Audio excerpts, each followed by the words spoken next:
انصاری صاحب، آج میرا سوال یہ ہے کہ اس دور میں جب کہ یہ فتنوں کا دور ہے اور جابیں ہیں، یہ ہے وہ ہے، ایک مسلمان کس طرح سے، اور جب کہ اس کو قرآن کی سمجھ بھی نہیں ہے اور نہ ہی مائٹ بھی پڑھنا بھی نہیں آتا، تو وہ سنسیئرٹی کس طرح کر سکتے اپنے اندر؟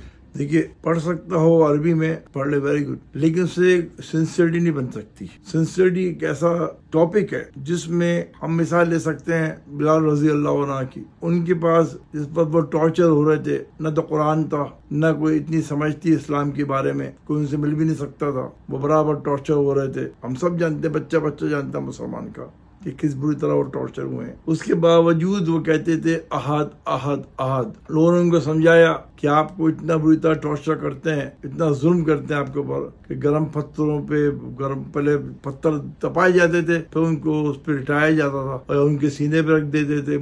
ہر طرح کے مختلف واقعات ہیں، لیکن وہ احد احد کرتے تھے اور لوگ کہتے تھے آپ مسلحتاً کہہ دیجئے، وہ پھر بھی احد احد کرتے رہے۔ اب ایک سوسائٹی کا سب سے ادنا انسان، غلام، وہ بھی اتنا ٹارچر ہونے والا، اور وہ سوسائٹی میں اتنا ہائی چلا گیا اسلام کی وجہ سے کہ رسول اللہ صلی اللہ علیہ وسلم ان سے پوچھتے تھے کہ آپ کا ایسا عمل کیا ہے کہ میں آپ کے فٹ اسٹیپ اپنے آگے دیکھتا ہوں۔ امیر المومنین ابو بکر صدیق، عمر، عثمان، علی، they all used to ask his advice۔ ایسا کیسے ہو گیا؟ تو سنسیئرٹی جو ہے ریکوائرڈ ہے، نالج کی وجہ سے نہیں ریکوائرڈ ہے کہ میں نالج حاصل کرتا رہوں، سنسیئرٹی ہونی بیکار ہے، سب بیکار ہے اگر سنسیئرٹی نہیں ہے۔ اگر سنسیئرٹی ہے، ہم نماز کے بعد کہتے ہیں مخلصین لی الدین ولو کرہ الکافرون، کہ ہم سنسیئرلی اپنے آپ کو اللہ کے آگے ڈیلیور کریں گے، ایکشن لیں گے، سب کچھ، چاہے کافر ہم تو چلیں۔ آج مسلمان کے پاس یہ ایگو ہے کہ وہ 90% وہ یہ گھبراتا ہے کہ کہیں مجھے کوئی بیکورڈ نہ سمجھے اگر میں اسلامی ایکشنز کروں گا کسی کے سامنے، سوسائٹی میں، ماڈرن آدمی کے سامنے، پارٹی میں، کہیں پر بھی، تو مسلمان سے گھبرا رہا ہے، نیور مائنڈ کرسچن جو سے، تو یا باہر کی دنیا میں۔ تو سنسیئرٹی کہاں سے پیدا ہوگی؟ وہ خالی جانتے تھے احد، اللہ ایک ہے۔ تو بدر کی لڑائی میں اللہ اکبر کہہ کے جنگ نہیں ہوئی ہے، مسلمانوں نے اللہ اکبر کر کے کافر پہ اٹیک نہیں کیے ہیں جنگ کے اندر، انہوں نے احد احد کے نعرے تھے ان کے۔ تو ہم یہ سوچیں تو یہ ہمارے سامنے جو مثالیں، یہ اسٹوریاں نہیں ہیں کہ ہم نے خالی اسٹوری سنی، خوش ہو گئے، ہمیں بہت ثواب ملے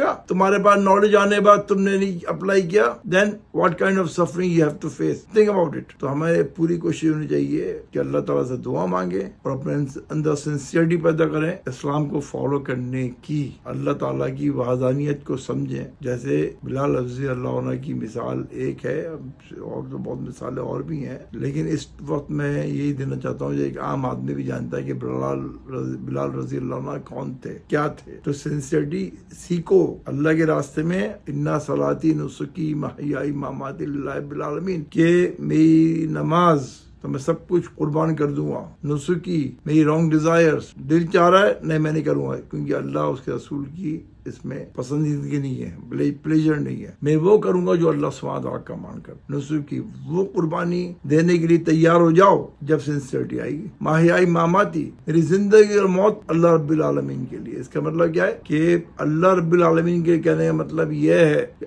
آپ نے واطی اللہ واطی رسول ایکسپٹ کیا ہے۔ اگر آپ نے واطی اللہ واطی رسول ایکسپٹ نہیں کیا، آپ کہتے ہیں کہ میری زندگی موت اللہ رب العالمین کے لیے، آپ کے وہ کمپلیٹ نہیں ہو جب تک آپ کی انٹینشن نہیں ہوگی میں رسول کا عمل جو ہے اپنی زندگی میں لاؤں گا، چاہے دنیا کچھ بھی کہتی رہے، میں وہ کروں گا جو اللہ اس کے رسول صلی اللہ علیہ وسلم نے کمانڈ کیا ہے۔ یہ سنسیئرٹی ہے۔